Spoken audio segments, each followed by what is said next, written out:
देखी एगो सेवक के बहुत ही मेहनत कैला के बावजूद भी नौकरी नइखे मिलत तो हार थाक के ममता मई मैया के दरबार में आके का गुहार करता ए भैया।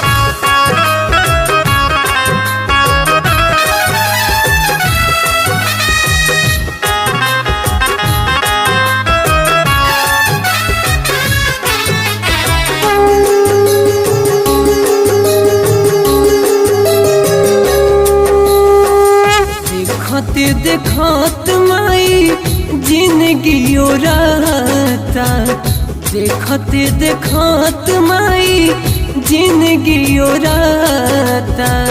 कौन कसूर नहीं नौकरी भेटाता, जिंदगी पहाड़ भइल ढोल न ढोआता।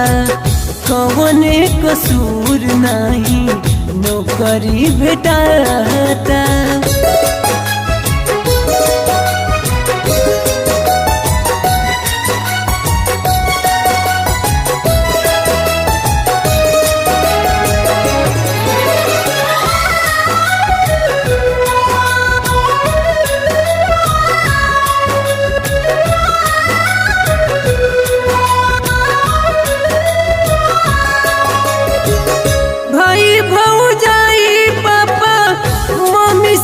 जाना टोला परोसा सब गाँव मरताना।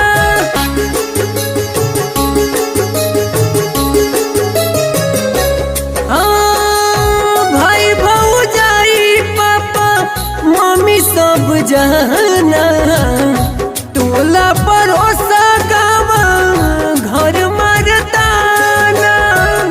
कहाँ जाई का कुछ न बुझाता, कहाँ जाई का करी कुछ न बुझाता।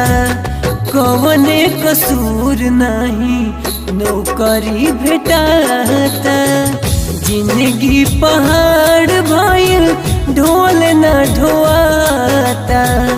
कौन कसूर नहीं नौकरी भेटाता।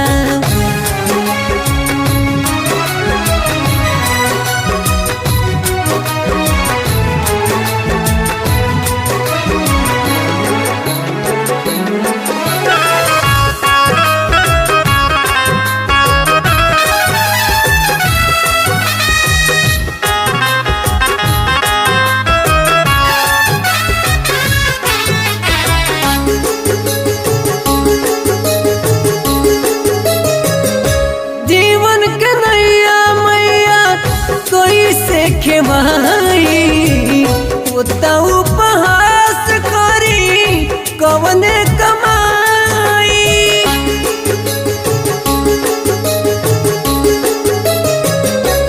हो जीवन के नैया मैया कोई से खेमाई उतना उपहास करी कौन कमाई।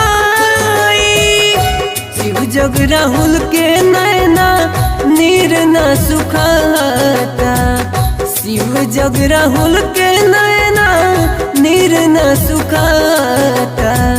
कौन कसूर नहीं नौकरी भेटाता, जिंदगी पहाड़ भइल ढोल न ढोआता।